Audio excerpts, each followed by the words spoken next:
আসসালামু আলাইকুম। Technique easy education থেকে স্বাগতম জানাচ্ছি আমি জুয়েল। আজকের পর্বে আমরা তৃতীয় অধ্যায়ের বিভিন্ন যে বোর্ড পরীক্ষাগুলোর প্রশ্ন আছে সেগুলো নিয়ে আমরা আলোচনা করব। অর্থাৎ বিগত পরীক্ষাগুলোতে আমাদের এই চ্যাপ্টারের উপর অর্থাৎ তৃতীয় অধ্যায়ের উপরে কি টাইপের প্রশ্ন এসেছিল, কোন টাইপের প্রশ্ন এসেছিল এবং কোন প্রশ্নগুলো সবচেয়ে বেশিবার রিপিট হয়েছে সেগুলো নিয়ে আলোচনা করব। আমরা বিশ্লেষণ করে দেখেছি সকল বোর্ডের প্রশ্নগুলো একসাথে নিয়ে যে এখানে আমাদের সাধারণত এই চ্যাপ্টারের জন্য 6 ধরনের প্রশ্ন হয়ে থাকে। এর মধ্যে শুরুতে যে প্রশ্ন এটাকে আমরা লিখেছি ক নং এর জন্য।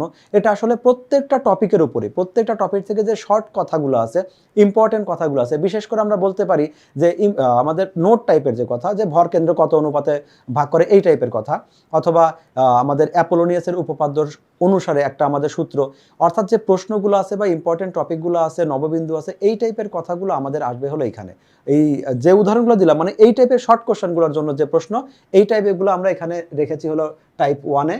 টাইপ 2-তে আমরা দেখেছি যে উপপাদ্য 5 এবং আমাদের 3.1-এর 5 এবং 7 নং এইটার উপর বেস করে যে প্রশ্ন হয়, আরও সহজ করে বলতে গেলে অ্যাপোলোনিয়াসকে ব্যবহার করে যে আমাদের প্রশ্নগুলো হয়, এই টাইপের যে প্রশ্ন আছে সেটাকে আমরা রেখেছি টাইপ 2-তে। এই টাইপের বেশ কিছু কোশ্চেন আছে।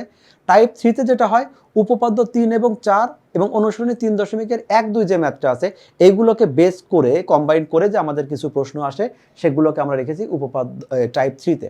টাইপ 4-এ কি আছে উপপাদ্য 12 এবং অনুশীলনী 3.2-এর যে 12 নম্বর ম্যাথ আছে, এই দুইটাকে বেস করে আমাদের যে ব্রড কোশ্চেনগুলো আসছে সেটাগুলোকে টাইপ 4-এ আমরা রেখেছি।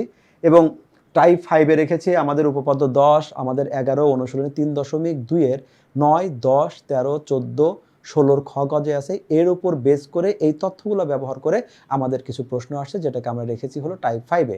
টাইপ 6-এ কি রেখেছি আমাদের উদাহরণ 1 এবং 3.1-এর যে 6 নাম্বার আছে এর উপর বেস করে যে প্রশ্নগুলো আছে সেই প্রশ্নগুলো রেখেছি। এবং সেই প্রশ্নগুলোর তুলনামূলক আলোচনা যদি করি তাহলে আমরা দেখতে পাচ্ছি টাইপ 1-এ প্রায় 49টা কোশ্চেন আছে এবং টাইপ 1টা এমন একটা আমাদের টাইপ যে আমাদের এই যে টাইপ 2, 3, 4, 5, 6 এই সবার উপরেই বেস করে আসলে টাইপ 1 গঠন করা, এর সবার সারাংশ দিয়ে আমাদের এই ক নাম্বারটা গঠন করা হয়েছে, যেখানে আমরা প্রায় 49টার মতো প্রশ্ন তোমাদের জন্য রিপ্রেজেন্ট করেছি।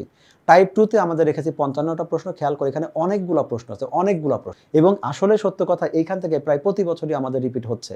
টাইপ 3-তে 11টা আসছে, টাইপ 4-এ 21টা আসছে, টাইপ 5-এ 32 এবং টাইপ 6-এ 18টা। তাহলে এইখান থেকে সংখ্যা দিয়ে তোমাকে বোঝাচ্ছে তাহলে কোন চ্যাপ্টার বা কোন টপিক বা কার উপর বেস করে আমাদের সবচেয়ে বেশি ফোকাস করা রাখা দরকার। এবং প্রতিটা পর্বে আমি তোমাকে বলি যে এই যে যেগুলো সবচেয়ে কম প্রশ্ন আসে এই প্রশ্নগুলো কিন্তু সচরাচর অনেকেই পড়ে না। আর এই কম প্রশ্ন, কম বার রিপিট হওয়া প্রশ্নগুলোই পার্থক্য গড়ে দিবে কে গোল্ডেন এ প্লাস পাবে, কে 95 পাবে, আর কে 81 পেয়ে, কে 99 বা 100 পেয়ে এ প্লাস পায়, আর কে 81 বা 80 পেয়ে এ প্লাস পায়, এই পার্থক্যটা।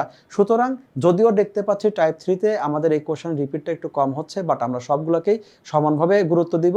তবে হ্যাঁ, অবশ্যই আমরা টাইপ 2 টাইপের যে প্রশ্ন আছে এইগুলোকে একটু আলাদা করে আগে শেষ করে নিব, কারণ এটা হলো কনফার্ম মার্কস। এবং তোমাদেরকে আলাদা করে দেখিয়েছি এখানে তো সংখ্যাটা দেখলেই যে টাইপ 1, 2, 3, 4 বলতে কি বোঝায় সেটা। এবং শুধু আমরা কোন জায়গা থেকে কতগুলো আসে, কার বেস করে কতগুলো আসে ওটাই বলি নাই, আমরা এই প্রত্যেকটা টপিক আবার আলাদা আলাদা করে উল্লেখ করেছি। যেমন আমাদের দেখো এখানে টাইপ 1 যে আছে, টাইপ 1-এ কী কী কোশ্চেনগুলো এসেছিল। আমাদের টাইপ 1-এ আমাদের বিন্দু লম্ব বিক্ষেপের সংজ্ঞা আসছে, পরিকেন্দ্র ভরকেন্দ্র সংজ্ঞা আসছে, লম্ব বিন্দু, এই যে কথাগুলো এই কথাগুলো আবার তোমাকে গুছিয়ে দিয়েছে, যাতে করে তুমি এইখান থেকে ধারাবাহিকভাবে কয়েকটা পড়লেই বাকিগুলো একটা আইডিয়া নিতে পারো। তুমি কয়েকটা পড়ছো, ক টাইপের তোমার আর কি কি বাকি আছে, তুমি ধারাবাহিকভাবে সবগুলো কোশ্চেন যাও, তুমি দেখতে পাচ্ছ আমার তো এই ময়মনসিংহ যে 27-25 বোর্ডের যে কটা আছে সেটা এখন আমার পড়া হয় নাই। তুমি সিরিয়ালে সবগুলো গোছায় তোমার জন্য রিপ্রেজেন্ট করা আছে, তুমি শুধু চোখ বোলালেই বুঝতে পারবে এখনো তোমার প্রিপারেশনে কি কি বাকি আছে। একইভাবে আমরা প্রত্যেকটা টাইপের একদম গোছানো প্রত্যেকটা টাইপের কোশ্চেনগুলো সিরিয়ালে রেখেছি, আর সেগুলোর অ্যান্সার তো আমরা তোমাদের সৃজনশীল সহ সলভ করে দিয়েছি, বইয়েও আছে, ভিডিওতেও আছে। তো তোমাদের এইগুলো করার উদ্দেশ্য হলো যেন তোমাদের প্রিপারেশনটা অনেক সহজ হয়, টাইমটা অনেক গোছানো হয়, এবং অল্প সময়ে টোটাল বইটা একদম কমপ্লিট একটা প্রিপারেশন তোমরা আমাদের সাথে থাকার জন্য তোমাকে ধন্যবাদ। আর ভালো ফলাফলের জন্য আমরা অবশ্যই তোমাদের জন্য প্রচেষ্টা করব।